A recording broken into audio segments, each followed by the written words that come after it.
আমারই চেতনার রঙে পান্না হলো সবুজ, চুনি উঠল রাঙা হয়ে। আমি চোখ মেললুম আকাশে, জ্বলে উঠল আলো পূবে পশ্চিমে। গোলাপের দিকে চেয়ে বললুম, সুন্দর সুন্দর হলো সে। তুমি বলবে এ যে তত্ত্ব কথা, এ কবির বাণী নয়। আমি বলবো এ সত্য, তাই এ কাব্য। এ আমার অহংকার, অহংকার সমস্ত মানুষের হয়ে। মানুষের অহংকার পটেই বিশ্বকর্মার বিশ্বশিল্প। তত্ত্বজ্ঞানী জপ করছেন নিঃশ্বাসে প্রশ্বাসে, না না না, না পান্না, না চুনি, না আলো, না গোলাপ, না আমি, না তুমি।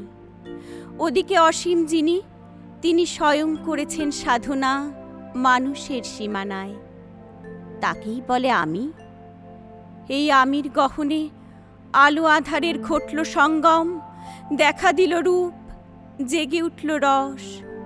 না কখন ফুটে উঠে হলো হাঁ, মায়ায় মন্ত্রে, রেখায় রঙে, সুখে দুঃখে।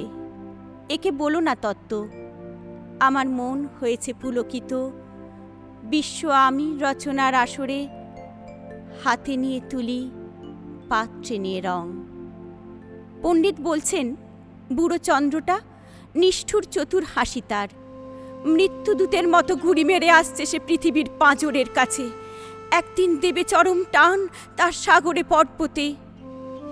মর্তলোকে মহাকালের নূতন খাতায় পাতা জুড়ে নামবে একটা শূন্য, গিলে ফেলবে দিনরাতে জমা খরচ।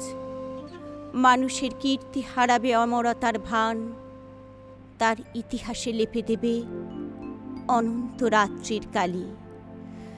মানুষের যাওয়ার দিনের চোখ বিশ্ব থেকে নিখিয়ে নেবে রং, মানুষের যাওয়ার দিনের মন ছানিয়ে নেবে রস। শক্তির কম্পন চলবে আকাশে আকাশে, জ্বলবে না কোথাও আলো। বিনাহীন সভায় যন্ত্রীর আঙুল নাচবে, বাজবে না সুর। সেদিন কবিত্বহীন বিধাতা একা রবেন বসে নীলিমাহীন আকাশে, ব্যক্তিত্বহারা অস্তিত্বের গণিত তত্ত্ব নিয়ে। তখন বিরাট বিশ্বভুবনে দূরে দূরান্তে অনন্ত অসংখ্য লোকে লোকান্তরে এ বাণী ধ্বনিত হবে না কোনোখানে, তুমি সুন্দর, আমি ভালোবাসি। বিধাতা কি আবার বসবেন সাধনা করতে যুগ যুগান্তর ধরে? প্রলয় সন্ধ্যায় জপ করবেন, কথা কও, কথা কও।